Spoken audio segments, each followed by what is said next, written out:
día de hoy. En nuestros estudios ya está el señor Alejandro Cordido, concejal del bloque justicialista del Honorable Consejo Deliberante de San Luis. Buenos días, Ale, ¿cómo estás? Gracias por venir, hermano. Gracias, Diego, a vos por la invitación, Seba, gracias. Y bueno, bienvenido también para la audiencia.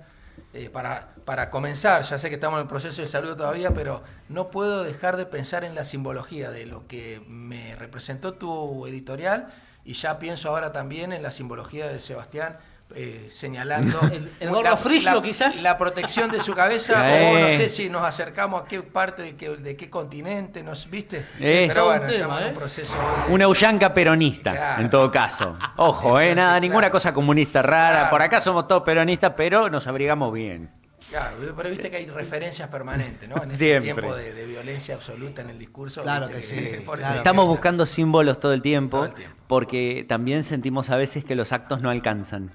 Claro, entonces estamos buscando sentido y símbolos con los cuales podamos conectarnos. Me da la impresión de que estamos medio como flotando diciendo de qué tabla nos agarramos para ver para dónde sigue la cosa. Y me parece que señalaste muy bien que hay un lugar del que uno se puede colgar con mucha confianza, que es un hermoso balcón. Sí, claro que sí. Qué tema, qué tremendo que es todo, ¿eh?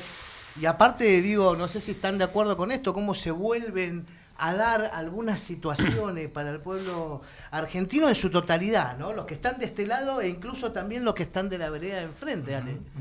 Totalmente. Vos sabés que hablábamos con compañeros, compañeras, que la prisión de Cristina, prisión por supuesto injusta, prisión arbitraria, una prisión propia de un Estado de no derecho, la prisión de Cristina, antes que el hecho de la prisión en sí misma, o sea, de la condena de un poder judicial corrupto, nefasto, infame, como decimos, de una corte que ya podemos, si quieren, después poder desgranar un poquito.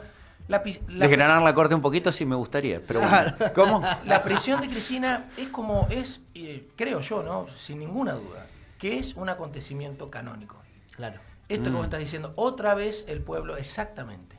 Y en esta ocasión le toca a Cristina ser la representación del pueblo oprimido que necesariamente tiene que reformular sus batallas frente a ese poder real que siempre está, que desde el principio de la historia está, que lo podemos ver en todas las religiones, en todas las culturas, en todos los escenarios, y que desde mitad de década del siglo pasado en adelante en Argentina tiene un nombre, que es el nombre que representa el hecho maldito para ese país burgués que sigue queriendo dominar nuestras libertades. Ese nombre es peronismo. Y en esta ocasión le toca ni más ni menos que a la compañera Cristina tener que nuevamente ponerse al frente de esta batalla que comienza, volviendo a la simbología, comienza en el número 1, 1111, invito a que veamos un poco de numerología, pero además en un balcón bajo la protección de San José. Tremendo. De ese tipo que fue un carpintero. Laburante. Que crió un pibe que no era suyo. Y que asumió la responsabilidad de poner su vida en protección de ese tipo, que no es ni más ni menos que uno de los pilares de nuestra doctrina, ¿no? Claro. Que fue el propio Cristo. Claro que sí. En protección de María, una mujer que no, evidentemente, no estaba dentro de los cánones de la familia tradicional. En ese lugar, hoy Cristina, digo para no irnos tan lejos, hoy Cristina vuelve a ser la representación encarnada del pueblo que lucha efectivamente por la liberación. La liberación, a diferencia, en términos sociológicos, antropológicos y jurídicos, a diferencia de la libertad, implica efectivamente pensar a las personas en un proceso de autoexploración, de autorreconocimiento, en una comunidad en donde necesariamente entendemos que no podemos desarrollarnos en dignidad si no es liberándonos de las diferentes ataduras que tenemos. Claro que sí. Pero en comunidad, eso también eso es lo que es clave, me parece. Porque por ahí nosotros pensar a las libertades, o vamos a decirlo de esta manera, al liberalismo, y ponerle al lado para discutir la idea de la liberación no anula lo positivo de ese liberalismo que, adelanto ya, no tiene nada que ver con lo que hace Milei, que no es liberal, no tiene nada que ver con lo que hacen los gobiernos provinciales, como por ejemplo el de la provincia de San Luis, cuando apelan a ese discurso de Milei en tren de proteger las libertades. No, están haciendo todo lo contrario. No tiene nada que ver con lo que escriben los los doctrinarios que sigue el propio Milei. No tiene nada que ver con lo que dice Hayek, no tienen nada que ver. Pero como son muy mentirosos y hacen de la mentira no solo un culto, sino ahora acciones de gobierno en todos los niveles, una vez más surge en nuestra realidad el acontecimiento canónico. Claro. Una vez más le toca a una compañera, como lo fue en su momento también con Evita, encarnar la representación de la resistencia del pueblo que lucha por su liberación frente a poderes que lo único que quieren es redistribuir la riqueza en favor de unas muy poquitas personas. Es así de sencilla y cruel. Claro, absolutamente. Ahí es donde yo me quedaba pensando, porque empezás hablando de acontecimiento canónico. Para quienes por ahí no tenemos tanta formación, ¿qué corno es canónico? Sí. Porque es como, a ver, a mí me suena de Spider-Man, de las últimas del multiverso. Claro. ¿Se acuerdan de los eventos canónicos? Bueno, las cosas que definían. Vale. Pero si querés por ahí ahondar. Vale esa, porque vos te acordás, yo no quiero hacerle decir algo Spoiler. a la película. Claro, pero era algo así como... eventos que definen, que se dan en todos los necesariamente, multiversos exactamente. y que siempre se dan. Exactamente. Yo creo que, a ver, a mí me remite mucho al canon de la música, a hechos que se repiten y se reiteran, que se dan de la misma manera. Decimos nosotros, sobre todo cuando lo analizamos no digo desde la ciencia jurídica, porque no, como tal el concepto no aporta, pero sí desde la sociología, decimos que es como un evento que está destinado a suceder. Está predestinado eso. Y cuando nosotros decimos está predestinado, seguramente, en términos filosóficos, lo que se va a contraponer a esta idea de predestinación es que esto no tiene que ver con una racionalidad, sino que tiene que ver con otra forma de construir pensamiento, cosa que es falso. Sí tiene que ver con una racionalidad. Y de hecho, insisto, podemos traer autores desde el propio Marx hasta el propio Hayek y vamos a ver que siempre la idea de la razón no está desconectada de una mirada del desarrollo de la sociedad que involucra elementos que no pueden ser definidos desde la razón. Claro. Entonces, el evento canónico, en este caso, Cristina presa, y esta es la mala noticia, yo creo que es la mala noticia para los dueños del poder real hoy en Argentina, en Latinoamérica, que están muy alineados, como hace mucho tiempo no sucedía, con algunos personajes muy poderosos del poder global, vamos a decir, valga la redundancia. Sí. La mala noticia para estas personas, y yo creo que es el error fatal en la lectura a quienes nosotros podemos dirigirnos como el gorilaje o esa burguesía antinacional, que sí que todavía existe, pero podemos discutir nuevamente el concepto. Sí. El error fatal de ellos es no haberse dado cuenta que estaban dándole a Cristina, estaban poniendo a Cristina, la principal conductora del Movimiento Nacional y Popular, en ejercicio del cargo de presidenta del Partido Justicialista, el partido que más derechos ha conquistado en la historia de la nación argentina, la estaban poniendo en el único lugar en el que le faltaba estar, que es básicamente equiparable al Olimpo. Es básicamente el Olimpo peronista, ¿no? Al Olimpo Martín peronista. García. Si había algo que le faltaba a Cristina, si había algo que le faltaba a la representación de Cristina, era que la proscriban y que intenten encarcelarla frente a un pueblo que no admite esas barreras. Lo único irreal son esas rejas. ¿A vos te parece que fue una mala lectura política y que por eso... Perdón, Seba, ahí Jazmín Freire dice, jajaja, Milei es nuestro evento canónico, pregunta. ¿No? Ay, ponemos la música de Spider-Man. Está bien. Muy bien la producción. Muy bien. Está bien. Está bien. Digo, ¿cuánto análisis se puede hacer de toda esta situación? Y siempre desde el lado del amor, de juntarnos, de lo conjunto, ¿no? Y del otro lado, una motosierra. Con todo lo que eso significa, ¿no? Me parece que es una cosa que lo plasma tal cual es la realidad de nuestra y de los que están de la vereda de enfrente. Solo el peronismo construye en este país.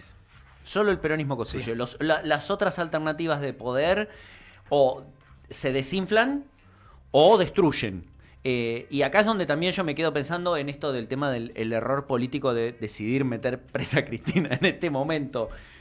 Al peronismo, cuanto más le pegás, aparte, más revive. Pero sobre todo estos tipos que son, digamos, tan efectivos con la comunicación y con sus acciones, porque eso creo que no se puede negar, para el mal, pero no se puede negar que son efectivos, cómo el odio los pudo más, los superó el odio y las ganas de ver el titular, y además le salió mal porque no hubo una foto con tobillera, no hubo una foto con un chaleco, con un casco, ni detrás de las rejas, pero cómo les ganó y les pudo más el odio a la razón, que es algo que esta gente generalmente pone primero, la razón antes del sentimiento, ¿no? Sí, una razón. Claro. Una razón, es verdad. Una forma de construir una razón, una lógica, que no es única. Totalmente. Que no es única. Y que además se basa muchas veces sobre la mentira, porque necesitan construir una idea de sociedad que es excluyente, diciendo que lo hacen, es decir, que excluyen, que degradan la dignidad, que generan inhumanidad, porque es necesario ese paso como una cuestión previa para llegar a la humanidad. Claro. Pero esto es, reitero, no es solo del Estado moderno, esto lo podemos ver en la Edad Media, en la Edad Antigua, en este ciclo, en esta historicidad que ha hecho Europa hace apenas 250 años, haciéndonos creer que las edades de la historia de la humanidad se dividen en edad antigua, edad media y edad moderna. Claro. Es decir, arrancando, diría yo, ni siquiera en Grecia, porque toman Grecia, toman el viejo imperio romano, lo meten un poquito más en el tiempo y arrancan, lo ponen a Cristo como evento canónico y arrancan a partir de ahí a construir una historicidad que se come, en términos actuales, por lo menos la mitad de existencia de la humanidad. En términos, digo, en la racionalidad actual. Sí. Claro. Porque toda la filosofía griega, por ejemplo, tiene raigambre en Asia. Sí. Y esa raigambre de Asia a los griegos los lleva 1000, 1500, 2000 años hacia atrás. Bueno, no me quiero ir para ese lado. Ahora lo que voy, esto es solamente para decir, es una forma de entender la sociedad. Para venirnos a la actualidad. Lo que nosotros tenemos que decir, Diego, Sebas, y yo agradezco que en este momento ustedes me hayan invitado, porque tenemos que sostener muy en alto y dejar muy en claro que el único destino posible para la política, para la política como concepto, el conjunto de quienes integramos los diferentes espacios políticos de la Argentina, para sostener un Estado democrático, es Cristina libre. Es asumir que Cristina es inocente en la causa vialidad. No importa cuánto odio le tengan vecinos, vecinas, compañeros, compañeras a la figura o a la persona de Cristina. Podés odiar a Cristina y sin embargo reconocer que la causabilidad es una cochinada y no hay una sola prueba que la ate a aquello de lo que se le acusa. Absolutamente. Bueno, veíamos hace poquito en televisión un abogado que hablaba de la causa, de todas las irregularidades que tiene, que ya enseguidita te vamos a preguntar por eso, Ale, querido. Y el tipo decía, yo no estoy a favor de Cristina, no me gusta Cristina. Sí. Es probable que Cristina se haya robado todo lo que dicen que se robó, dice el tipo, pero esta causa no tiene ni pie ni cabeza, ni tiene de dónde agarrarse. Digo, me parece importantísimo esto que planteas, Ale, y es algo que nosotros que venimos tratando de hablar y de tratar de marcar agenda en esto, que no importa si te gusta Cristina o no, lo importante acá es analizar la causa y analizar cómo se armó esa causa, todas las irregularidades que tiene esa causa para después lograr una sentencia. Porque si nosotros dejamos pasar esto por alto y solamente vamos a estar contentos o tristes porque Cristina está presa, es un peligro absoluto para la democracia de nuestro país. Es así de simple. Es así de simple. Yo creo, primero, que es una subestimación, primero, a toda la ciudadanía argentina que detesta a Cristina. Mantener presa a Cristina es una subestimación del poder político y económico actual hacia la gente a la que después van y le piden el voto. Claro. Eso es lo primero. Y eso, por eso digo que la política en general tenemos que hacer un gran esfuerzo para poder discutir los temas, aunque no compartamos el resultado final, pero que sí el resultado final sea el resultado al que arribamos luego de una discusión sobre algunas pautas muy básicas y elementales, que es todo lo que no existe en esta causa vialidad es todo lo que no existe en la persecución. 14 toneladas de 3 toneladas de 8 toneladas de pruebas de coso. ¿Cuáles? Digo, por eso, pero insisto, y más allá de nuestra preferencia, yo por eso lo quiero dejar muy en claro. Con Macri diríamos lo mismo. Diríamos lo mismo, exactamente diríamos lo mismo. Un Mira, ejemplo no me voy a ir tan retomaba, lejos. sí. Lo digo yo porque no escucho a nadie decirlo, no escucho a nadie del oficialismo en esta provincia decirlo. Con Claudio Poggi digo lo mismo. Claudio Poggi tiene la denuncia de mayor volumen económico en su contra en el Juzgado Federal de Villa Mercedes por enriquecimiento ilícito y se denuncia la existencia de decenas de propiedades. Bueno, el gobernador de nuestra provincia es inocente, aunque esa denuncia esté tramitándose, es inocente.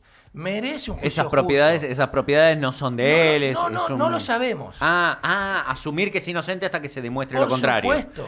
Qué cosa, ¿no? Y esto de la misma manera indubio pro reo de repente ya no existe. Y de la misma manera digo que Cristina, aún con la condena del Tribunal Oral Federal número 2, ¿los que jugaban al pádel con Macri o los del Lago Escondido son esos? Las dos cosas, pero sobre todo son los que se definió Ercolini, que fue el que coordinó Lago Escondido.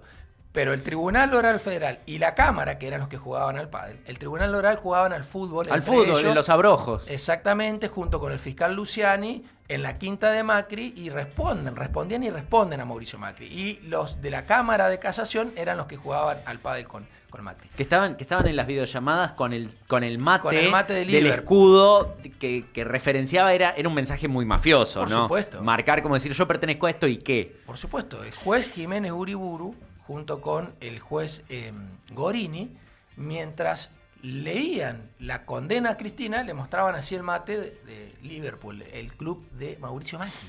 Bueno, ahora podemos entrar en lo técnico ahí. Lo que quiero decir es, nosotros tenemos que sostener principios básicos. Sí. No importa, no solo sin importar la persona que tenemos enfrente, mucho más cuando la persona que tenemos enfrente es un adversario político. Sin duda. Mucho más ahí. Por eso yo digo, en San Luis, nosotros podemos sostener que, por ejemplo, nuestro actual gobernador es un delincuente porque se enriqueció ilícitamente. No, hay una causa, pero él es inocente hasta que se agoten todas las instancias y en tanto y en cuanto podamos sostener, incluso en todas esas instancias, que el proceso ha sido desarrollado conforme a derecho, que es lo que no se puede sostener en la causa de Cristina en ninguna de sus instancias, ni siquiera en la acusación fiscal. No se puede sostener y eso está a la vista, más allá de que... Cualquiera que lea el expediente, no hace falta ser abogado, te sentás a leer un rato y decís... ¿Podés explicar, Ale querido, la profusa prueba, cómo consta en el expediente de esta causa? Sí. Me parece importante esto para que comencemos del otro lado, sobre todo, y acá también, porque por lo menos yo no entiendo demasiado de leyes, para comenzar a comprender el armado de esta causa, ¿no? La prueba central por la que se la condena a Cristina, vamos a decir rápidamente, le imputaron 2 delitos. Asociación ilícita en su carácter de jefa de la asociación ilícita y administración fraudulenta en perjuicio del Estado. Bien. La imputación de asociación ilícita no resistió ningún análisis, pero ninguno. Entonces, por supuesto, la desestimaron. La de administración fraudulenta, como no podían no condenarla a Cristina, la sostuvieron hasta casación, que termina ratificando la sentencia del Tribunal Oral Federal número 2, y cuando llega Cristina a la Corte con un recurso de queja porque casación le rechaza el recurso extraordinario que Cristina le plantea a la Cámara de Casación porque dice que la sentencia es arbitraria, inconstitucional, no cumple ninguna pauta del debido proceso objetivo y además analiza el delito, el fondo de la cuestión, el delito de administración fraudulenta de una manera inconstitucional porque es de imposible atribución del delito a Cristina. Ahora voy a explicar qué significa esto, pero básicamente no existe posibilidad jurídica alguna de entender que el artículo 173, inciso 7, es la conducta de administración fraudulenta, es imputable a Cristina, porque para que Cristina sea responsable, antes por lo menos tendrían que haber 2 ministros y un gobernador y funcionarios de una provincia condenados. Por ahí una cosita, ¿qué es la administración fraudulenta? Porque la mayoría de nosotros ni siquiera sabemos qué es. La administración fraudulenta es básicamente quien tiene a cargo la administración de recursos del Estado, se aprovecha de esa circunstancia y se lo destina a una actividad que puede o no ser propia de del presupuesto de ese recurso, pero lo hace de manera perjudicial para la administración y de manera tal que se enriquece o enriquece a un tercero. No sé si fui en criollo más o menos. Sí, claro. O sea que eso es de lo que se le acusa a Cristina, y el tema es que Cristina, que hay como 2 o 3 funcionarios al medio que eran los que manejaban eso, que Cristina no lo manejaba directamente, que esos funcionarios no fueron acusados, de hecho fueron sobreseídos, si no me equivoco. El chat y entonces está se le acusa explotado, a Cristina. Bueno. El chat está explotado, hay un programa paralelo en el chat del programa. Ahora yo entonces voy a tratar de aportar elementos para la discusión. Eso que vos estás diciendo, Sebas, es esencial que lo podamos ver, porque con el criterio con el que Cristina está presa, y esto lo digo, me hago cargo como abogado. Cualquier presidente puede ir preso. Yo soy abogado, me recibí en el año 2003, tengo matrícula federal, tengo matrícula provincial de San Luis, tengo matrícula provincial de Santa Fe, soy docente, ejerzo la actividad liberal. Bien o mal, digo, tengo ahí una profesión que me respalda en el análisis muy escueto que voy a hacer. La condena la forma en la que la condenaron a Cristina, por cómo analizaron el tipo penal, ni hablar, ahora vamos a ir también a esto, que violaron el principio non bis in idem, que es que no se puede juzgar 2 veces por un mismo hecho, que requiere identidad de objeto, identidad de persona e identidad de causa. Esto lo digo por si hay algún penalista en el chat que empiece a decir cómo es que no se verifica esta identidad en la caso. Básicamente, ya la acusaron de esto y la sobreseyeron y ahora la están acusando de nuevo. Eso es lo que no se puede hacer, porque, ya era inocente, ahora le vuelven a abrir una causa con lo mismo. Por este tema, claro. Eso es lo que es el non bis in idem. Vamos a ir desarrollando algunos temas, pero no quiero que no dejemos de tratar tiene la sus prueba. papelitos, tiene sus notas acá y revisa con la virome. Es un profe. Pero porque no quiero que nos vayamos de la prueba, porque ya voy a volver. Lo adelanto también por si hay algún colega en el chat. En el chat lo adelanto. Busquemos decreto 54 del 2009.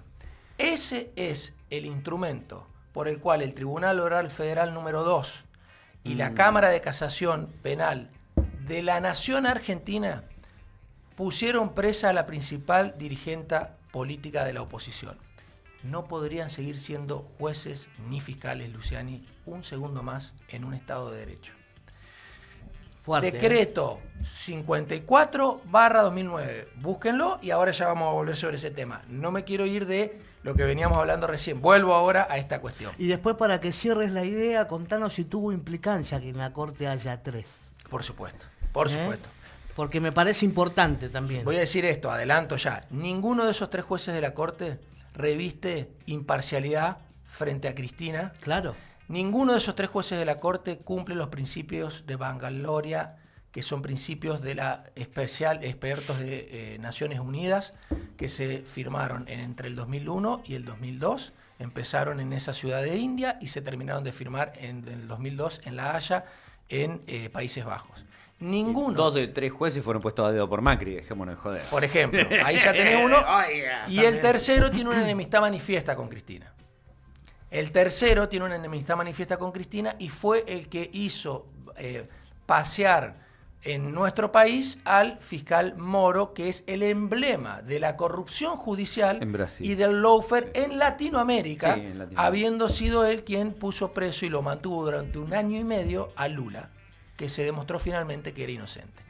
Esos 3 jueces, eso en punto, los podemos desarrollar también. Lorenzetti para mí es el peor de todo porque se ve que es el que además mejor juega. Claro, es el que más miedo me da de todos estos. El Lorenzetti es el que más miedo me da. Porque además lo pusimos nosotros, ¿eh? Sí. De eso también hay que hacerse cargo. Pero ahí está, Seba, mirá, ahí está. Eso también es un punto. Porque la única expresión que la disfrazan de técnica, quienes sostienen el fallo de Cristina, en términos políticos e ideológicos, yo diría más bien, más que ideológicos, sí, ideológicos, diría yo, desde el ánimo del espíritu. Quienes odian a Cristina y buscan una especie de argumento político, lo único que dicen para tratar de darle un viso de tecnicismo a esta barbaridad que representa la causa de vialidad es que a Cristina le garantizaron diferentes instancias y fue juzgada por fiscales y por jueces designados durante el periodo kirchnerista. Entonces, como esto sucedió,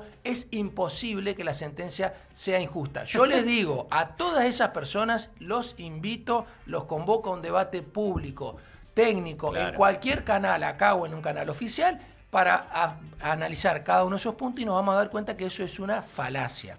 Porque a Cristina no le garantizaron en ninguna de las instancias el debido proceso y que hayan intervenido fiscales o jueces designados en el periodo kirchnerista, lo único que demuestra es que durante el periodo de kirchnerismo sí se designaban jueces por el hecho de que se cumplan la formalidad de la designación.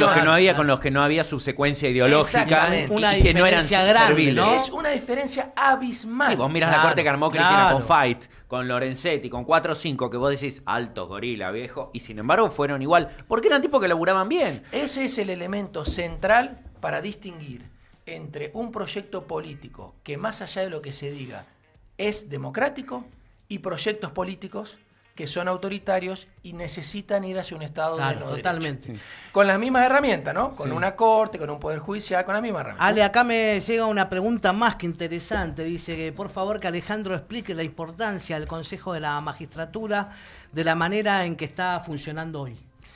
Bueno, en la reforma del año 94, de la Constitución del 94, se crea la figura del Consejo de la Magistratura. El Consejo de la Magistratura tiene determinadas funciones. Lo digo muy rápido y en criollo, después si quiere profundizar. Rapidito para un taca-taca. Tiene varias funciones, pero básicamente es designa y remueve jueces inferiores, básicamente, y administra todos los recursos de la justicia federal, la plata. No designa ni remueve a jueces y juezas de la Corte Suprema de Justicia. Los jueces y juezas de la Corte Suprema de Justicia, porque así lo dice la Constitución, y en el 94 eso no varió, se designan los designa el Ejecutivo, o sea, finalmente una firma un decreto, con autorización del Senado. Bien. Y después lo nombra y lo designa, ¿no? Que no es lo que hizo Macri, no es lo que hizo Macri. Es decir, se lo designa el Poder Ejecutivo con autorización del Senado. Macri arrancó al revés, digamos. Arrancó al revés. Y los jueces aceptaron. Ese es el pecado original con el que Rosenkrantz y Rosati han fulminado cualquier legitimidad que tuvieran. Cualquiera. Ellos en la historia nacional van a ser tan infames como los jueces de la Corte del 30. Bueno, como Figueroa Alcorta. Como si hubiera entrado García Mansilla. Exactamente. Recordemos, no como si hubiera entrado, porque García Mansilla estuvo ejerciendo. Claro. Y a García Mansilla, Rosati le tomó juramento. Rosati le tomó juramento a García Mansilla designado por Milei, por decreto, por un mecanismo que casualmente en abril de este año se quedó firme un fallo en donde dice que el decreto de Milei que designa en comisión a García Mansilla es inconstitucional, porque no se puede invocar la facultad del 99 que invocó Milei para hacer una designación de jueces de la Corte en comisión. Después es todo un procedimiento, lo podemos explicar. Pero digo... Muchachos, qué complicado que les gusta hablar. Lo metieron por la ventana. Pero ojo, García Mansilla estuvo 5 semanas. Claro. Y en ese tiempo firmó más de 240 sentencias que beneficiaron al poder económico real. Y firmó 5 acuerdos de la Corte. Estuvo en 5 semanas 5 acuerdos de la Corte. Es decir, que estos 3 jueces infames lo avalaron. Hasta que después, por supuesto, el Senado rechazó el pliego y García Mansilla, yo creo que no temor de ir preso no tenía, porque él sabe muy bien, como los jueces de la Corte, que acaba preso el que el Poder Real quiere. Sí. Que en este momento... Pepín Rodríguez Simón no fue preso. Por ejemplo, Cristina sí va preso. No hay ningún motivo, no hay ningún respeto a la institucionalidad, al proceso objetivo, ni a las normas constitucionales Pero Cristina va presa, se violan todas las normas de procedimiento constitucionales, no se garantizan todos los derechos y no van presos. Bueno, ese García Mansilla después terminó renunciando. Sí. Lijo, que estaba también en posición de ser designado, también le rechazaron el pliego, pero Lijo quiso hacer una cuestión, una pirueta en el aire. Lijo es juez, y entonces él dijo, yo voy a asumir a la corte, pero como sé que a mí tarde o temprano me van a voltear esta designación, yo en el cargo que tengo tomo licencia. Una incompatibilidad absoluta. La corte ahí le dio la salida al Lijo, le dijo, mira, no podés. Si no te tomás licencia, no podés asumir como en la corte. Dijo, entonces, no, prefiero quedarme donde estoy. Exactamente. Está bien. Entonces, mirá, yo me quedaba pensando en esto del rol que... Perdón, para no irme... no, dale, y después quiero volver al Consejo de la Magistratura porque hay un dato insolayable. Del rol que a veces tenemos que tener con las personas que la detestan a Cristina. Y cómo hacemos para dialogar diciéndole, mirá, aunque le tenga mucha bronca a Cristina, esto no está bueno. Yo me quedé pensando en macanas que nos hayamos mandado nosotros cuando estuvimos en el poder con el Poder Judicial. Porque sabemos que el Ejecutivo siempre presiona, porque entendemos que los climas electorales, por más que el Poder Judicial diga que no se deja llevar por las pasiones del populacho, disculpe usted, somos seres humanos todos.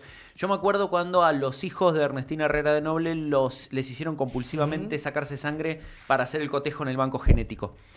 Y es como el ejemplo de lo que a mí me quedó como diciendo, esto no está bueno.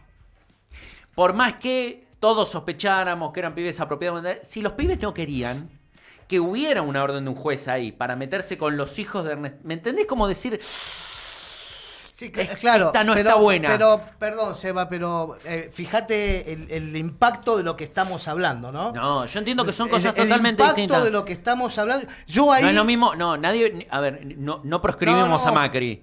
Ni tampoco le expropiamos toda Ernestina Herrera de Noble de un día para el otro. Yo comprendo a dónde va y me parece piola.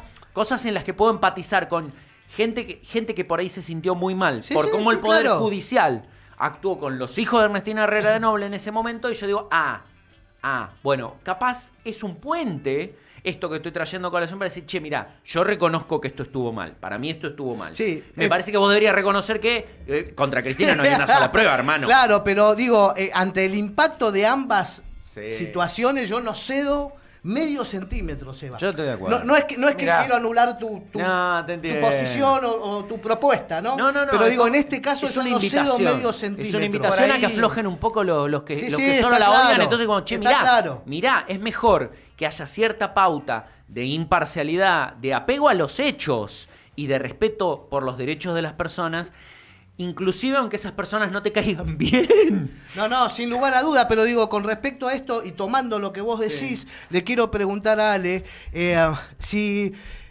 ha sido mejor que la condena haya sido el evento canónico y no el magnicidio. Digo, en línea sobre todo a lo que plantea Sebastián, ¿no? Por supuesto, pero aclaremos esto. Yo creo que el evento canónico involucra los dos hechos, porque Cristina es una fusilada. Sí, bien, es una fusilada que vive. Y eso tiene para mí el mismo dramatismo y magnitud para quienes quieren que Cristina quieren que el nombre de Cristina Fernández de Kirchner no se pronuncie más. Tiene el mismo problema que para mí es un dilema, no tiene solución, porque no se puede pretender anular una realidad que involucra el sentir del ser nacional argentino. Claro. A Cristina la mataron. Sí, claro. Sí. A Cristina la fusilaron. A Cristina, el responsable intelectual, o uno de los responsables intelectuales del fusilamiento de Cristina, es diputado nacional. Sí. Y todavía... No le peritan el teléfono. Todavía no le peritan el teléfono. Es tremendo, hermano. Otro de los responsables que está probado que financió al grupo de estas personas que ejecutaron el hecho, el magnicidio, es de la familia del tipo que otra vez nos está endeudando. Esta vez yo creo que va a llegar para 300 años, que es Caputo. Sí, el que bancaba, ¿cómo se llamaba? Revolución Federal. Revolución Federal, sí. La famosa carpintería. Sí. Entonces, a Cristina, aclaremos esto, a Cristina la fusilaron y sigue viva, y la apresaron y sigue libre. Aunque esté presa. Qué increíble. Ahora. Qué linda mirada, qué increíble. ¿Por qué? Porque a la libertad de Cristina no la define ni Cristina ni este Poder Judicial, que no es propio de un Estado de Derecho. La define el pueblo, que entiende que no puede a una conductora perseguírsela políticamente y por causas no jurídicas encarcelarla cualquiera sea el lugar. Ahora, insisto, esto es independientemente de lo que Cristina quiera, desee, diga, esto ya, Cristina no es Cristina. Cristina es el pueblo que quiere liberarse de la opresión, como fueron nuestros patriotas que dijeron: me quiero salir del yugo colonial de España, que todavía no nos podemos terminar de sacar el yugo colonial, en este caso imperial británico e israelita, en este momento. Anglo-sionista. Digamos así. Ese mismo pueblo es el que hoy sigue diciendo: yo quiero ser un pueblo soberano. Yo quiero que se respete nuestra autoridad política y que si hay algo que objetar dentro del Estado de Derecho, esa objeción pueda ser sostenible por los poderes del Estado. Claro, y eso es lo que se ha encargado Macri, todos los adherentes de Macri dentro de lo que está el gobernador de nuestra provincia, y ahora Milei y todos los adherentes acólitos de Milei dentro de lo que está el gobernador de nuestra provincia, se han encargado de destruir la institucionalidad de nuestro Estado de Derecho, que a partir del retorno de la democracia, con Alfonsín electo presidente, luego de haber transcurrido la noche más oscura, nosotros tuvimos hasta hace poco, yo diría hasta el 2015, el periodo democrático más largo de nuestra historia. Claro. Con esto que estoy diciendo, que no es que estamos en una situación enteramente novedosa, no, porque esta situación tiene muchos rasgos de lo que fue, como yo dije antes, el golpe de Estado de Irigoyen y la preparación previa de lo que fue la década infame dentro del siglo XX, pero también la del siglo XIX, y de lo que fueron las peleas intestinas de nuestra, que terminó por configurar nuestro escenario institucional argentino, que tenía que ver con patriotas y entreguistas. Nosotros seguimos disputando, aunque ya no digamos más, no lo usemos más como bandera porque parece que está de moda, nosotros seguimos disputando soberanía o dependencia. Nosotros seguimos diciendo: queremos ser un país autónomo, soberano, o queremos seguir dependiendo de otros poderes. Patria o colonia. Patria o colonia. Claro, el presidente que nosotros tenemos hoy es, diría yo, el exponente más magnificado de lo que pudo representar para nuestro país Bernardino Rivadavia. Es la entrega completa, no solo del patrimonio nacional, porque todo lo que hay en el suelo argentino es del pueblo argentino. Y eso después se administrará a través de un sistema capitalista, de empresas, de libre mercado, del comercio, pero lo que hay, la riqueza que hay en el territorio argentino es del pueblo argentino. El pueblo es el único soberano y por lo tanto es el destinatario de todas las acciones que el país, la nación argentina, el Estado argentino debe hacer para garantizar la dignidad del pueblo. Lo mejor que tenemos en la patria es el pueblo, dice una de las verdades exactamente, peronistas. Y esa es la razón de existencia del Estado. Por eso hoy vemos que nosotros, lo que se está atacando finalmente es al pueblo. Y se encarna ese ataque en Cristina. Absolutamente.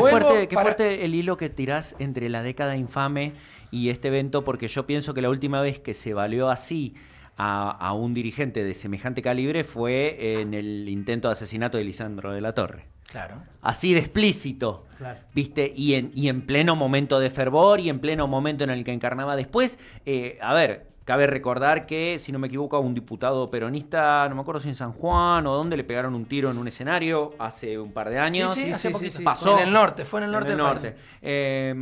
Pero en general fueron después segundas líneas o dirigentes de menos calibre. Cuando se trató de hacer esto, la última vez que se trató de hacer esto así fue cuando bombardearon Plaza de Mayo y cuando le tiran a Lisandro de la Torre.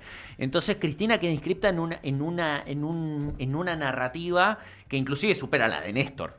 Que esto... Absolutamente. Que no es poca cosa. No es poca cosa, porque el tipo se murió laburando, pero no le quisieron pegar un tiro. Absolutamente. Amigos, por lo menos no fue parte de lo que identificamos como un evento canónico. Sí, claro. Absolutamente. Claro. Amigos, amigas, para los que están en el 105.3 y en toda la cadena federal de SDN y aquellos amigos que nos siguen a través de nuestro canal de YouTube, @SDN Radio, le pedimos que nos den like, nos den me gusta, dedito para arriba, que se suscriban a nuestro canal y que compartan esta transmisión en sus WhatsApp para que la palabra, el debate y el conocimiento llegue cada vez más lejos. Estamos charlando con el señor Alejandro Cordido. Él es abogado, es concejal del Honorable Consejo Deliberante de nuestra querida ciudad de San Luis por el bloque justicialista.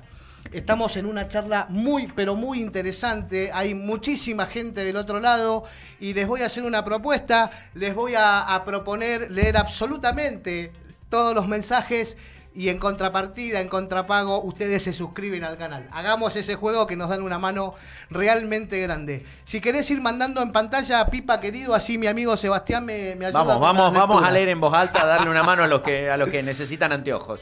A ver. Ale, dejamos la militancia casa por las redes, dice Oscar Apa. Interesante mirada. Y eso, interesante es cierto. mirada, Se tiene que hacer todo. Y acá, yo creo que hay que sumar, Claro. Claro. José Flores Domínguez dice, claro, el RIGI es como el pacto Roca-Runciman, ¿no? Peor. Es peor. Es mucho peor.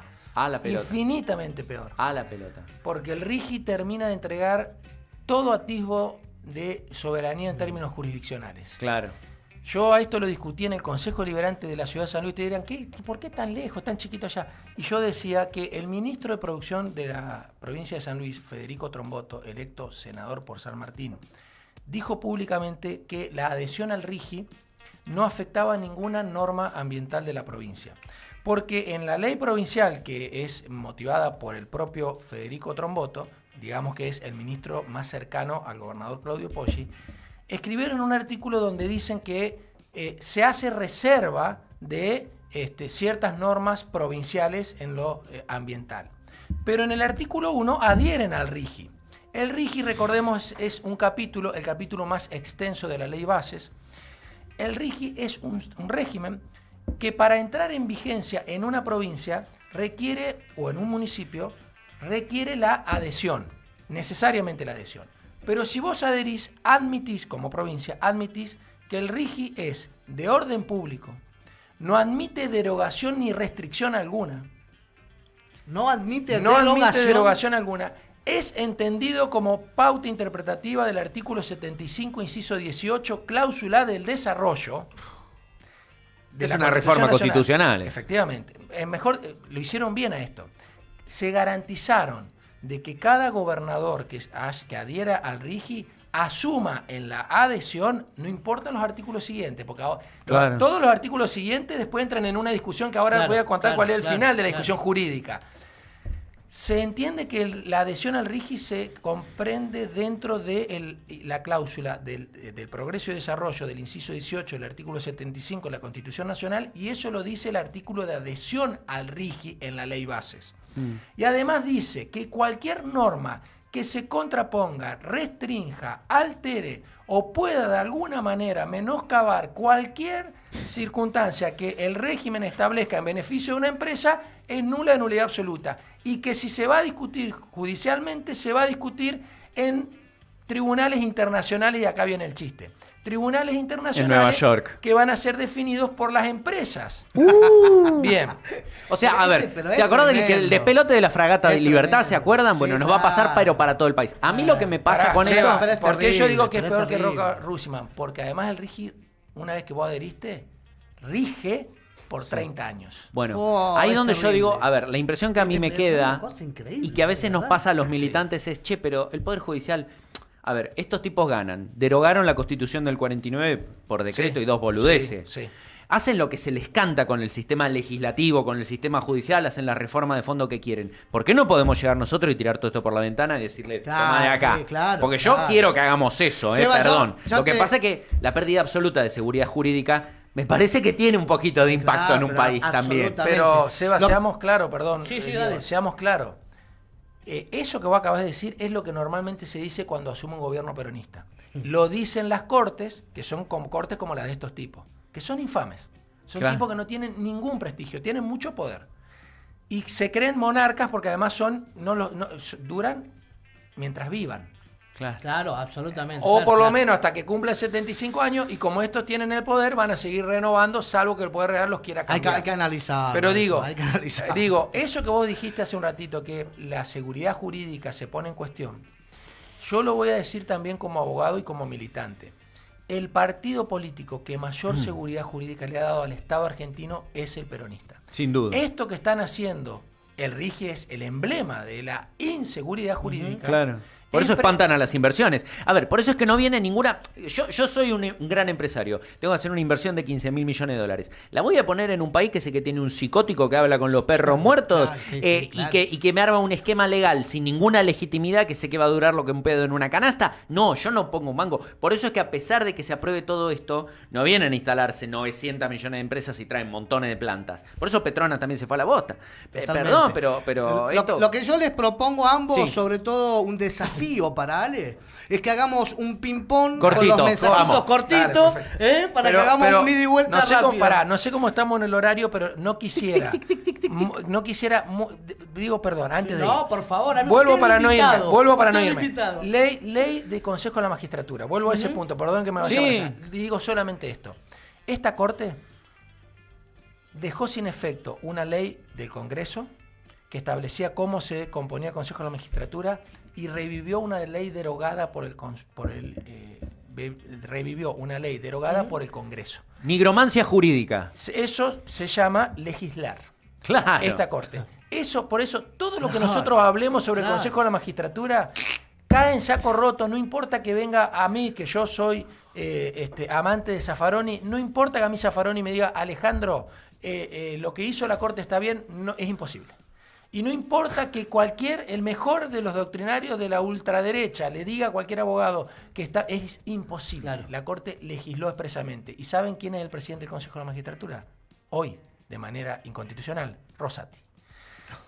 Con eso resumo toda la cuestión del Consejo de la Magistratura. A mí me da la impresión de que estamos sentados jugando a la oca o un juego de mesa con una persona que escribe las reglas y puede hacer lo que se le canta todo el tiempo. ¿Qué carajo estamos tirando los dados? Agarremos una trompada y listo. Poneme los mensajitos al aire, así vamos con el ping-pong. Alguno que me habilite a hablar del 54. El RIGI deroga toda ley ambiental, es absolutamente inconstitucional. Sí. Vamos a la siguiente. O sea, les hicieron una cama, pregunta Tenazas. No sé quiénes. ¿En qué momento? Montones de camas nos hicieron. Es muy probable. Montones. A estas alturas entramos en cada una. Yo diría, nos hicieron al país, a la nación argentina. Sí, claro. Tremenda data están tirando. Muy bueno el programa, dice la gente de Bastión Peronista. Un saludo al Discord. Todavía. Es que este tipo de pactos requieren jurisprudencia nueva internacionalmente, dice Yasna Chara. Ese es un desafío que tenemos los países del tercer mundo. Claro, lo del primero. Claro. No tienen drama. Total, vienen a contaminar acá. Recordemos que Cristina, en la época de Cristina como presidenta, logró una resolución de la ONU. Sobre las deudas. Sí. Eso que hizo Cristina hace algunos años, se los cuento a los gorilas y a los cipayos antipatria.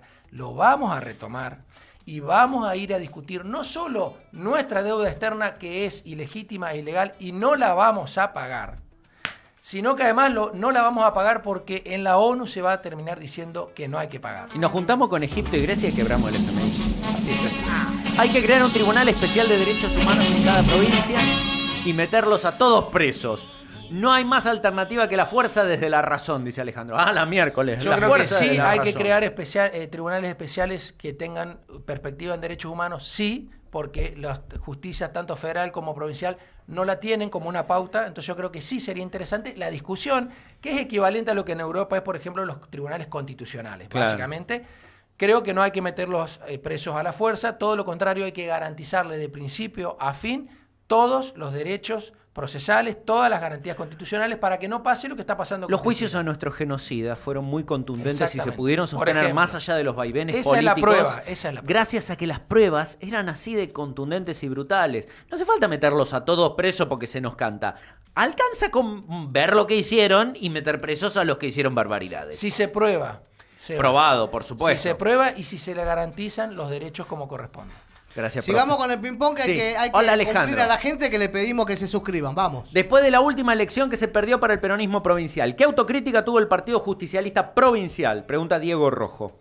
Bueno, yo para sintetizar, un abrazo, me iría muy lejos, pero no voy a hablar en nombre del partido, porque además somos aliados, es un grupo, y yo me identifico dentro del movimiento peronista, que creo que es mucho más que no solo el partido justicialista, sino el resto de los partidos aliados. El movimiento es mucho más. Vos, como empresario de nuestra ciudad, estás dentro del movimiento en representación del empresariado. Claro. Vos, Eva, en representación de la academia. O sea, el movimiento es mucho más. Yo creo que tenemos que hacer una autocrítica, o mejor dicho, tenemos que lograr un mecanismo permanente de autocrítica, pero no para empezar... Sí, no tiene sentido eso, no. La autocrítica tiene que ver con analizar cuál es la propuesta que no estamos haciendo, por lo cual el pueblo estamos perdiendo, admite una alternativa tan inhumana y cruel como la de Milei. Eso es el ejercicio que tenemos que hacer. No pensar en términos electorales. Las elecciones se ganan y se pierden. Más importante que haber ganado una elección para Cristina es encarnar ella hoy la figura de la proscripción a la democracia, como lo está encarnando. Sin lugar a dudas. Sigamos. Cristina era inteligente en ser tan respetuosa de lo internacional. Porque tiene conciencia histórica. Dice Fernando Aguirre, ¿cómo funciona eso allá? No sé cuál allá no sé de cuál allá me estás hablando, Fer. Allá internacionalmente, allá en San Luis, allá en la provincia. Claro, si es lo internacional, sabemos nosotras, que no funciona como debería ser. Nunca fue, ¿no? Sabemos que el concierto de las naciones no cumplen las normas que dicen que van a cumplir, lo sabemos. Y quienes se encargan de que eso no suceda son los países más poderosos, las potencias. El Consejo de Seguridad. Lo que sí tenemos que hacer nosotros es no declinar en esa vocación, porque no hay una alternativa mejor hasta la fecha. Nosotros queremos ser pueblos libres, liberados, democráticos. Y pacíficos. Pacíficos, por supuesto. Siempre pacíficos. Sigamos, Eva, por favor. Democratizarla es un paso, pero necesitamos educación cívica profunda. Supongo que democratizarla se refiere a la justicia. Aclaro un momento. Buenas, ¿cómo andan? Pipa, querido. Pipa, ¿cómo estás? Le presentamos a nuestro amigo Pipa, el operador hoy. Capaz que a veces los mensajes no se entienden porque, claro, están teniendo una conversación propia en el chat. Claro. Se hablan y se responden entre ellos. Por eso tiene vida propia. Claro, está muy bien. It's alive. Y está muy bien, claro. Por eso a veces hay respuestas más que preguntas. Claro, está claro. Vamos. Que pase eso. Bueno, yo comparto en ese caso. Si esa fue una respuesta, comparto que no es que necesitamos más educación cívica como un imperativo. Necesitamos poder pensar qué ciudadano queremos construir. Claro. ¿Qué ciudadano queremos construir, no? Y ahí... ¿Ciudadanos o consumidores queremos construir? Exactamente. ¿Queremos construir comunidad o queremos construir un esquema, digamos... Individualidades humanas. De asociatividad. O comunidad o mercado, sería la otra propuesta, ¿no? Jamín Freire dice, Cristina dejó de ser Cristina desde que la pusieron como enemiga del poder. Bien, en relación a lo que veníamos hablando, muy bien, correcto. Muy cierto. Vamos a la siguiente. Sigamos. No saben ni cómo entregar los recursos sin que sea obvio, dice Tenazas. Muy cierto, Tenazas. Ojalá no te echen a la olla. Ya dice, es que los fundamentos del Estado son un principio de justicia social también. Estamos muy Está en nuestra Constitución, eso también. La década infame igual no eran radicales. Pregunta acá José Flores Domínguez. A ver, en realidad yo no elegiría identificar por colores políticos.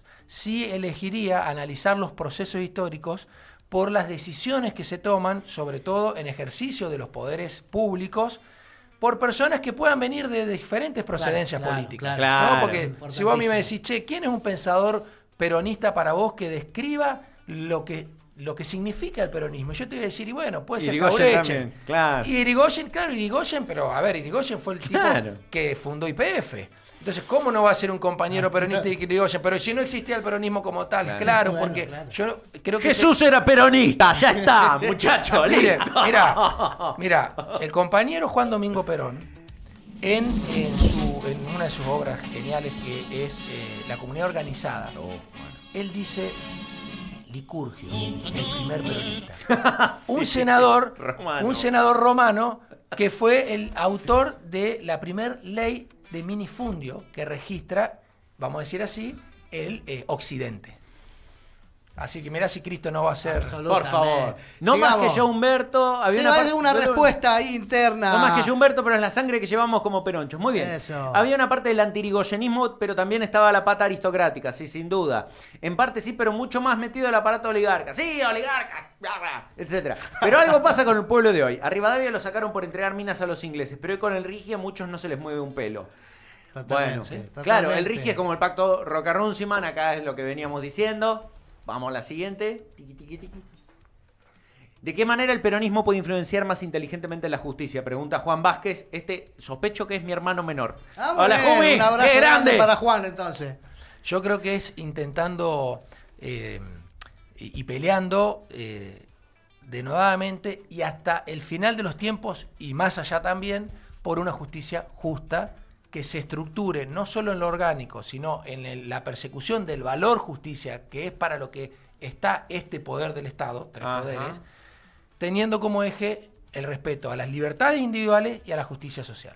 Sí, pero creo que va por el lado de la rosca. ¿Cómo? A ver, ¿qué hay que hacer? Hay que reformar el Consejo de la Magistratura, hay que nombrar 80 jueces por decreto, pero nuestros, hay que agarrar y decir el Poder Judicial no existe más y a partir de ahora las unidades básicas ejercerán de juez. Yo creo, no. ¿Qué es lo técnico? Vamos a lo práctico, vamos a lo práctico. El criollo. Yo creo que la discusión que se nos viene y que tenemos que intentar instaurar es la elección popular de los jueces sin ninguna duda. A los Sheinbaum. Absolutamente. Zaffaroni dijo que no le gustaba. Sí, por eso, y no tengo problema, porque entiendo cuál es la perspectiva de Zaffaroni, la comprendo además. Parlamentarista el señor, disculpe. No, pero medio vive en un terreno. No sé, porque tiene una mirada. Yo lo quiero, pero tiene visiones históricas también, que es re interesante, pero bueno, a ver, no porque nos guste una figura vamos a compartir todo. Yo tengo en claro, y reitero, yo sé que en esta provincia nombrarlo a Zaffaroni es... Sí. Bueno, pero tengo claro lo que es ¿Vos porque querés que los presos estén sueltos? Yo tengo claro lo que es Zaffaroni. Pero digo, más allá de eso, creo que Sheinbaum y México le mostró al mundo, a todo el mundo conocido, por segunda vez, que sí se puede plantear una forma de relación social que tenga al Estado como el instrumento necesario para eso, por segunda vez. De los aztecas para acá. Para la libertad. No, digo ya con Estado moderno, para no irnos ahí. México fue el primer país que en su constitución escribió la consagración, o sea, el reconocimiento de los derechos sociales. Cuando lo hizo México en 1917, Europa y Estados Unidos se mataban de risa. Y decían que los legisladores de ese momento, no solo que venían de la línea de Emilio Zapata y eran esa imagen del mexicano con el gran sombrero, sino que estaban más cerca de los aztecas que del mundo civilizado. Sin embargo, 2 años después de concluirse la Primera Guerra Mundial, por imposición hacia la potencia que querían minimizar, que era la propia Alemania, en la Constitución de Weimar se incorporan los mismos principios que se incorporaron en México en 1917, y entonces sí, ahí Europa, y después Estados Unidos, y después Argentina, dicen, la verdad que sí, la justicia social y los derechos sociales existen, y las constituciones deben reconocerlo. Sheinbaum acaba de dar un paso más en el sentido de reconocer la necesaria consagración de una práctica democrática en un Estado de derecho democrático, que es, no puede ser que el Poder Judicial, que juzga la libertad y el patrimonio de todos sus integrantes, no tenga que darle respuesta al pueblo. Después buscaremos el mecanismo de cómo hacerlo, que ahí es donde yo lo quiero traer a Zaffaroni a la discusión. Elegir a un juez democráticamente o a una jueza no significa que voy a ir yo, Alejandro Cordido, que ejerzo la abogacía liberal y me postulo como juez y nada más. No, podemos exigirle exactamente la misma idoneidad que hoy a nivel técnico, se le exige en un escritorio que manejan 4 personas, que si yo les identificaría a las personas que integran los escritorios acá o a nivel nacional, seguramente los que están de un lado dirían esto no puede ser, los que están del otro lado dirían esto no puede ser. La misma competencia y cualidades técnicas se le pueden exigir a los jueces y luego de eso se puede someter sobre una actuación, se puede someter a voluntad popular. Claro. O si querés verlo, lo podés hacer a la inversa. Podés generar mecanismos que contemplen la participación del pueblo. Y esa idea de la participación del pueblo en el Poder Judicial es lo que más nos va a acercar a la concepción genuina de la soberanía, es decir, del poder en el pueblo. Eso es lo más genuino que vamos a tener, porque no podemos seguir diciendo que el soberano, que el pueblo es el soberano, que el Estado está por el poder y el Poder Judicial es un poder absolutamente de casta. Sí. No puede ser. Entonces la respuesta del compañero es, hay que ir por la democratización del Poder Judicial, implica que sean electos por el voto popular. Qué respuestón, ¿eh? Tremendo, impecable. Tremendo. ¿Querés que metamos? A ver, tenemos un mensajito más. Es que ahora Sebas. estamos como el meme de Moria, acercate negra. Sí, nos estamos juntando todes. Ahí está, Venga, muy bien. Moreno se junta con Cristina a comer empanadas. ¡Qué Ya está lindo! todo bien. ¿Cómo nos vamos a pelear, negra? Acercate. Acércate. Hay Ahí un tenemos nexo de otro. representaciones populares. Ahí que antecede a Perón, pero que Perón sintetiza correctamente, dice Yasna. Comparto.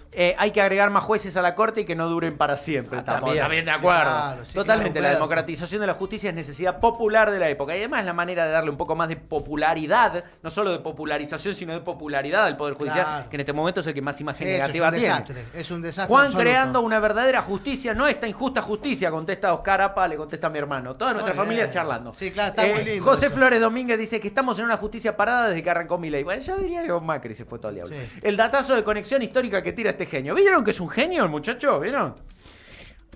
Dice Lucas Mirabile, Alejandro es un compañero fundamental para reconstruir una política humanista en San Luis. Sin patria chica no hay patria grande. Abrazo grande para los tres. Gracias, Abrazo, Lucas, Eso, gracias. Gracias, Luquita. A mí Freire dice, me encanta que el tipo tiene una magia de las palabras.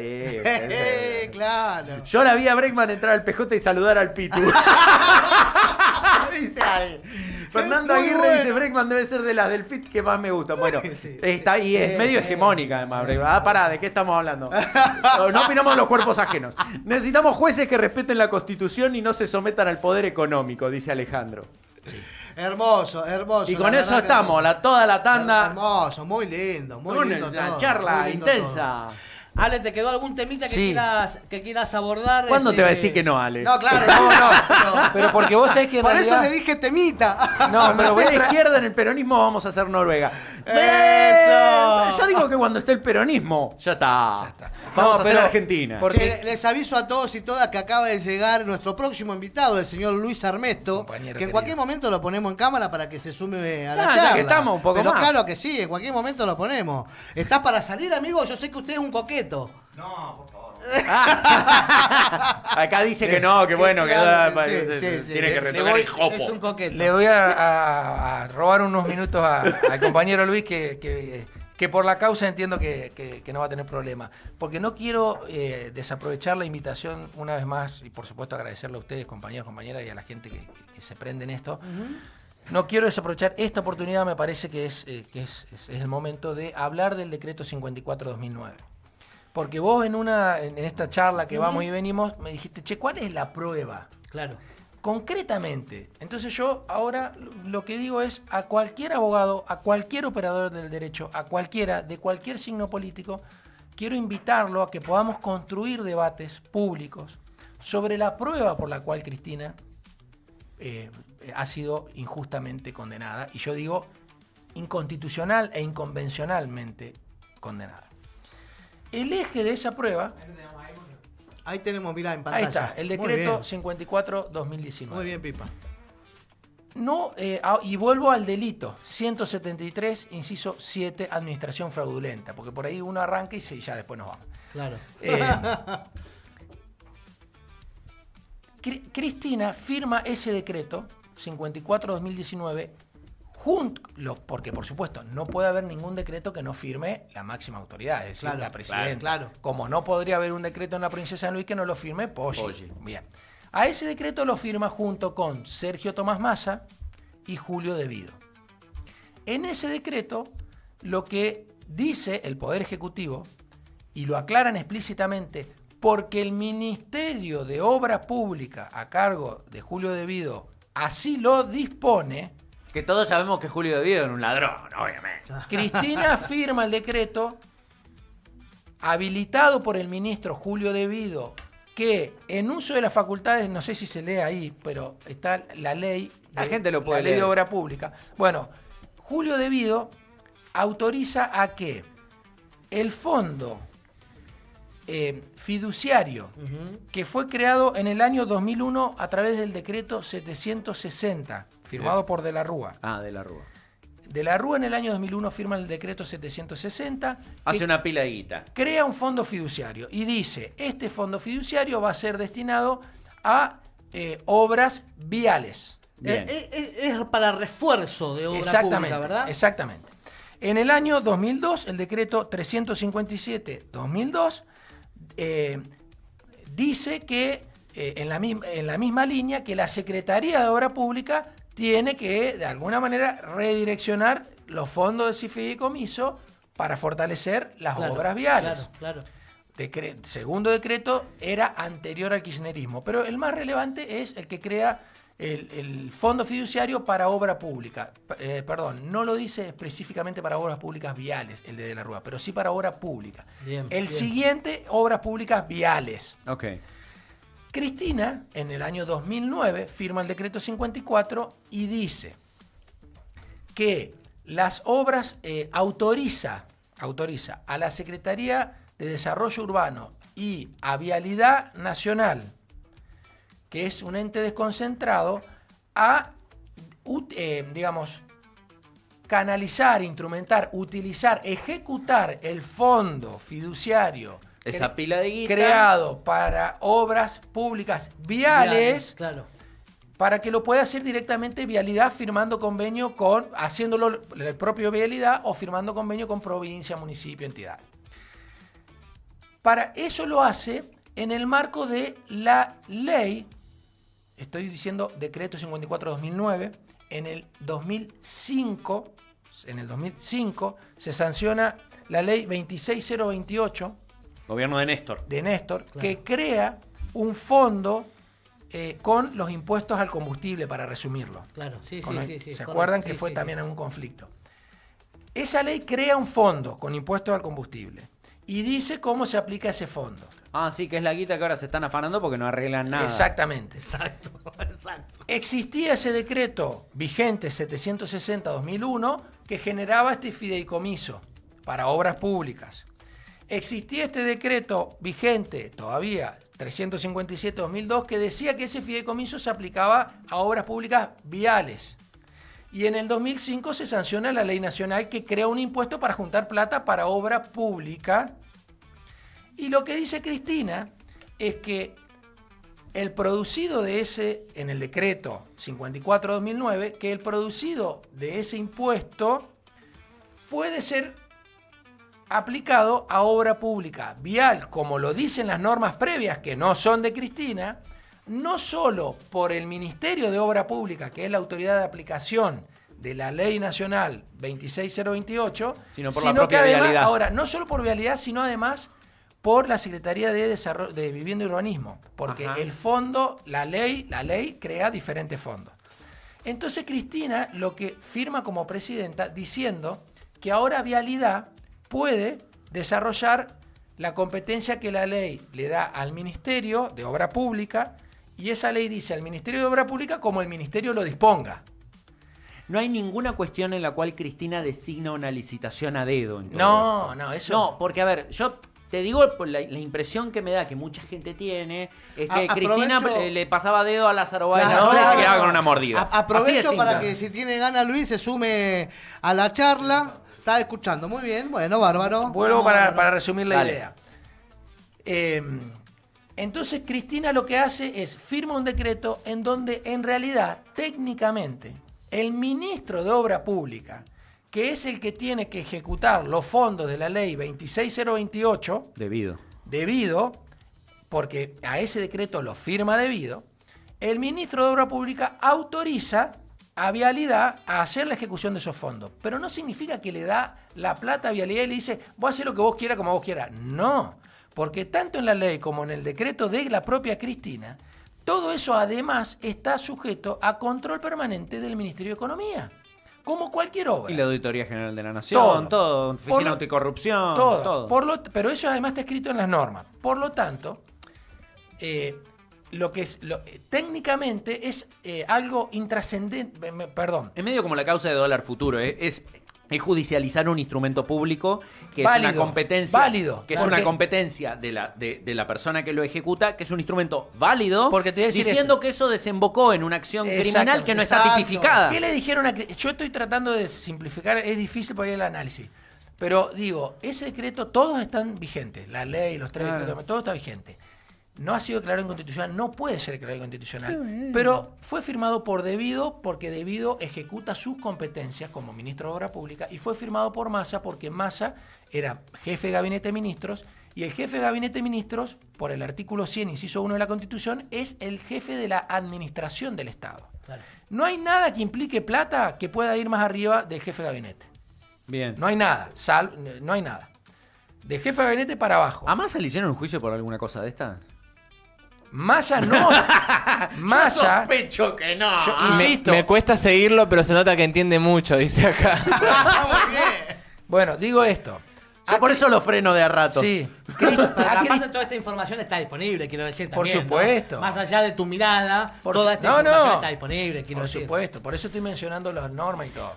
Y no son difíciles de leer, eso es lo que tiene. Si uno lo lee es fácil, se entiende fácil, no necesita ser abogado para entenderlo. Claro. Bueno, ese decreto es utilizado por el Poder Judicial para decir que Cristina firma el decreto con la intención, solamente pensando que a través de ese decreto ella iba a indicarle a una cadena de funcionarios que agarren ese fideicomiso, agarren dinero de ese fideicomiso, lo pongan en Santa Cruz en las empresas de Lázaro Báez, y entonces Lázaro Báez haga una obra, cobre por una obra que no hace y le dé plata a Cristina. Claro. Y no hay un solo mensaje que demuestre toda esa cadena. Aparte, la salvedad del decreto tenía que ver con todo el territorio nacional. Ya hoy viene esta pero Milei Libra solo lo puso en su cuenta privada. Este decreto... Ya, está muy bien. Este decreto es de alcance nacional. Claro. Y de hecho, el fondo fiduciario creado por De la Rúa se aplica proporcionalmente. Claro. Y después del decreto 54-2009 siguió siendo proporcionalmente. Y en las obras en las que ganó Lázaro Báez en Santa Cruz, compitió con otras empresas, por ejemplo con Calcaterra, que le ganó varias licitaciones.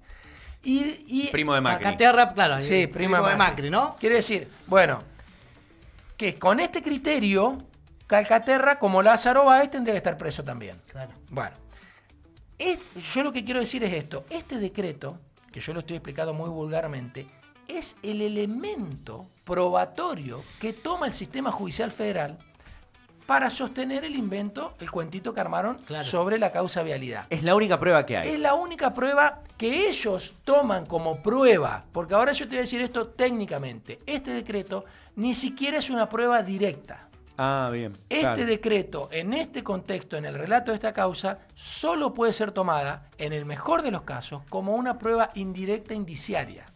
Bueno, yo creo que ahora, como hoy está nublado, es prueba de que Cristina es inocente. Con el mismo nivel de sensatez entre causa y efecto que está planteando esta gente, están conectando cosas que no tienen un corno que ver. Muchachos, dejémonos de joder. Y acá, para cerrar la idea, me voy a citar al constitucionalista Gil Domínguez. Él dice, no puede ser ni a Cristina, ni a nadie, ni a Poggi, ni a nadie, que se condene a una persona solamente con una prueba indirecta indiciaria, porque en este Estado de Derecho cualquiera va preso cuando quiera. Un montón de principios, pero hay dos que son muy, muy, muy básicos. Uno, el principio de inocencia.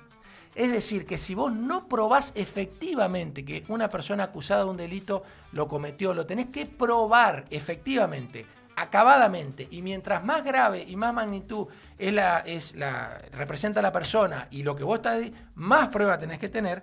Y la segunda, si vos no lo probás ciertamente, rige otro principio que es el indubio pro reo, que es un principio que viene del viejo derecho romano. O sea, bueno, explicarlo fácil cualquier duda que haya en una causa penal juega en favor del acusado. Bien. Y que juegue en favor del acusado es, si yo no tengo la plena prueba de que esta persona es culpable de un delito, no la puedo condenar. Inocente hasta que se demuestre lo contrario. Exactamente. Perfecto. Y si tengo una duda, juega en favor del acusado. En este caso, solamente este decreto es el único instrumento que la justicia utiliza, con una serie de agravantes.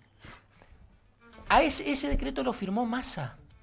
Y no le pasa nada. Ni siquiera estuvo citado en la causa Massa. Y por ahí estaba tomando algo en la embajada. Lo firmó Julio Devido porque la competencia para decir que los fondos de la ley nacional, que las obras que definía la ley nacional con el impuesto de combustible competente al respecto las va a ejecutar, puede, no es que necesariamente, puede ejecutar la vialidad sobre procesos que después define el propio Ministerio de Obra Pública, porque no lo define Cristina ni vialidad.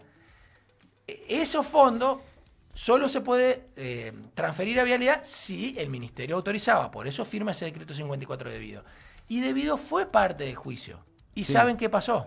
Sí, claro. Fue absuelto. Fue absuelto, no fue condenado, digamos, ¿no? Fue absuelto. ¿Por qué fue absuelto? Porque se entendió que esa facultad que ejerció es legal. Claro. Entonces ahora esto se lo digo especialmente a los abogados. ¿Cómo puede ser que si el decreto 54 es legal para Debido y es legal para Massa, represente la prueba cabal de que Cristina diseñó un sistema para defraudar a la administración pública? Un PBI en el mausoleo de Néstor que mandaron en el ARSAT de la cartera. No. Es increíble. No, pero realmente cuando uno comienza a analizar, a rascar un poquito la causa, por lo menos tenés que indignarte. Digo, no importa de qué lado estés, vuelvo a repetirlo esto. Insisto, o asustarte.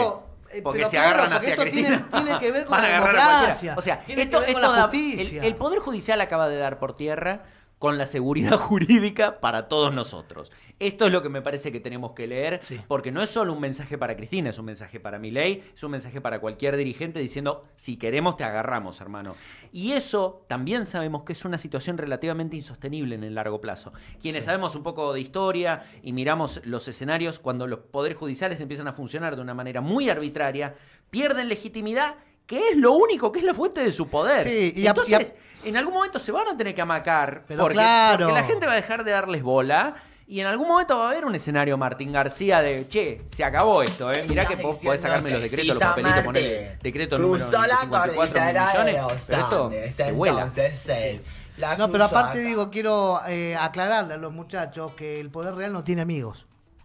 O sea, no se queden tranquilos de que están del lado correcto, entre comillas. El poder real no tiene amigos, muchachos, y les va a tocar, les va a tocar. Entonces esto es importante, es más allá del odio que le puedan tener a Cristina o al peronismo o a lo nacional y popular o a lo conjunto, a lo de la sociedad entera. Pero va mucho más allá de eso y el vuelto le puede caer a ustedes también. Vamos a volver y vamos a tener que arreglar tantas cosas. Como siempre. Pero bueno, vamos a volver, ¿no? Como siempre, las dos cosas, como siempre. Vamos a volver y vamos a arreglar eso. Y el desafío es superarnos a nosotros mismos y generar mecanismos para que cuando el poder real, por alguna debilidad del movimiento nacional y popular, acceda al poder institucional, no pueda hacer las barbaridades que está haciendo esta gente tan gratuitamente. Y les doy otra noticia a ese poder real. Ya lo hicimos una vez en la reforma del 94. De aquí en adelante, si existiese un golpe de Estado, el tratamiento a cualquiera de sus consecuencias sería muy distinto de lo que fue hasta el año 94. Y eso es producto de la historia y del triunfo de los movimientos populares y de la lucha por los derechos individuales. Lo que vos decías, Diego, yo como para cerrar, digo porque me imagino que ya, perdón Luis, esta Corte, si el criterio de esta Corte Nacional es lo que nosotros vamos a ver en todos los tribunales, y doy la mala noticia de que lo estamos viendo, y también lo empezamos a ver en las provincias, hoy una persona que es despedida de un trabajo y va a reclamar al fuero laboral, lo va a agarrar la jueza y va a decir, para mí vos no tenés derecho, y se terminó. Ahí está el problema. Y una persona que anda con la mochila atrás, de pedido ya, de Rappi, lo que sea, la va a chocar un auto y va a decir, yo necesito que a mí me indemnices, y esta justicia va a decir, no. Pero no lo estoy diciendo como algo metafórico, lo estoy diciendo certeramente, porque va a depender estrictamente de la persona que esté en un estrado, ejerciendo un poder, respondiendo a otro poder que no tiene que ver con la justicia. Es gravísimo. Es gravísimo. Poder judicial disociado de la justicia. Y eso, por eso digo que este poder judicial es enemigo de cada uno y cada una de nosotros y nosotras. Y del pueblo en su conjunto. Tenemos un audio para ir cerrando, querido Ale. Pipa, cuando esté listo, lo mandamos al aire, por favor. Buenos días, qué lindo volver a disfrutar de Ni Leones ni Corderos y escucharlo a Alejandro Cordido hablando no solo de jurisprudencia, de justicia, sino también de legislación y también, por supuesto, de política. Y con esto último me quiero frenar en la medida de lo posible para que me cuente los mecanismos que va a implementar preparar el Partido Justicialista de San Luis para las precandidaturas en estas internas que vienen, qué opinión le merecen y por supuesto preguntar si va a ser precandidato él a diputado nacional o si es muy pronto para decirlo. Voy a arrancar por el final, Sí, no vamos a reunir ninguna... Muy bien, hablando entre el bastón de mariscal en la mochila siempre listo. No sé, pero no vamos a reunir ningún debate. Yo personalmente creo que para cualquier... Lo digo personalmente, pero doy mi opinión sobre lo que hemos conocido hasta el momento sobre anuncios de precandidatura. Creo que es pronto, primero. Segundo, yo deseo que hayan candidaturas proclamadas por unidad. Bien. Unidad con discusión. Unidad llegada con discusión. Y en la provincia de San Luis, una discusión que tiene que involucrar a todos los espacios que nos consideremos, voy a decir, peronistas, y lo voy a ampliar al campo nacional y popular, incluyendo a compañeros radicales que puedan entender que el radicalismo institucional que hoy tienen no representa ninguno de esos valores nacionales y populares. Entonces yo creo que hay que ir a buscar un acuerdo para que la candidatura de quien sea y de quienes sean que estén en esas listas representen efectivamente algo programático, que ya sabemos lo que tenemos que decir, ya sabemos cuáles son las batallas que tenemos que dar. Hoy por lo menos tenemos 3 precandidatos que conocemos, ¿no? Sí, yo los conozco a los 3, a las 3, son compañeros, tienen un trayecto innegable, tienen una militancia innegable, todos tienen su charretera, vamos a decirlo de esta manera. Y yo sí celebro que haya vocación y aspiración. Si la militancia te convoca a ese lugar. Sí, digo, bueno, y ahí también podemos decir, bueno, ¿qué significa que la militancia te convoque? Porque, qué sé yo, si yo... No es que te queremos empujar a que... No, estamos charlando, ¿vale? Por favor, te lo pido. No, pero por eso, no. Se puso colorado, mira. Estuviste bien. No, digo esto. No, porque por ahí a veces, si no, después se va a retratar y te van a decir. No, de verdad yo creo que tenemos que revalorizar la acción interna, no solo del Partido Justicialista, sino de los partidos peronistas. Bien. De los partidos peronistas y definir candidaturas en acuerdo, porque yo creo que es súper válido y es necesario además que uno, por ejemplo, cuando quiera, en el caso del Partido Justicialista, para ir a una interna necesita 4.000 avales. Bueno, es súper válido, es necesario, porque vos tenés que tener unos avales, pero para mí no es suficiente.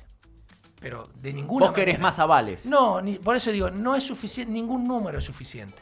Más que avales, consenso, quizás. Claro. Esa es la palabra. Y yo creo que sí estamos en condiciones de seguir haciendo un esfuerzo para buscar el consenso y que nos digamos lo que nos tenemos que decir en la cara y que en todo caso establezcamos un mecanismo que de verdad nos permita entender que las definiciones que se tomen son definiciones que contemplan los planteos de todos los sectores de nuestros compañeros y compañeras. Redondo. Señoras y señores, el señor Alejandro Cordido ha pasado por ni leones ni corderos, habló de todo, de todos y de todas y ha dejado una clase magistral. Impecable. Así me dan ganas de ir a los teóricos de él. De lo que es la causa de Cristina Fernández de Kirchner. Alejandro, yo, hermano, te quiero agradecer enormemente por todo este tiempo que nos diste. Nunca alcanza el tiempo contigo, no porque hables demasiado, sino porque sabes mucho. Y eso es lo interesante de poder convocarte. Prometo convocarte más seguido porque siempre nos quedamos con ganas de un placer más escucharlo. Cada vez que estás aquí en nuestro programa. Bueno, yo te agradezco, Diego, Sebas, Luis, Pipa, a todos. En realidad yo siempre digo esto, ¿no? Cada uno tiene un rol que cumplir en un movimiento. En mi caso, yo soy una persona que a veces hablo mucho porque soy además medio verborrágico, pero creo que tenemos que hacer un gran esfuerzo. Yo soy abogado y desde esa profesión, además creo que cada uno, desde nuestro rol, tenemos que hacer el máximo esfuerzo para aportar la herramienta que tenemos a disposición, la herramienta que el mismo Estado nos dio, que la sociedad nos dio, el título que nosotros pudimos acceder por una educación pública, gratuita y de calidad. Tenemos que hacer siempre un esfuerzo para aportar algo, a la discusión, a lo que sea algo. Entonces yo, en realidad el agradecido soy yo que ustedes entiendan que esta discusión sirve para aportar y el conocimiento que puede estar, que siempre es muy minúsculo, siempre yo creo que son muchos titulares, pero que además siempre hay que seguir profundizando. Ese sí creo que es el desafío para la militancia, estudiar la militancia. Cualquiera sea el rol que tenemos, también tenemos que estudiar en lo que nos toque, ¿no? Y para terminar, o para cerrar por lo menos de mi parte, volver a mencionar lo que dije en el inicio. Es necesario sostener que Cristina es inocente porque Cristina es inocente y queremos a Cristina libre. Y mientras Cristina no esté libre, nosotros vamos a vivir en un estado de no derecho, sometidos a una libertad condicionada por los poderes fácticos que no tienen ningún interés en lograr la felicidad del pueblo. Cristina libre. El señor Alejandro Cordido, que así sea, amigo querido.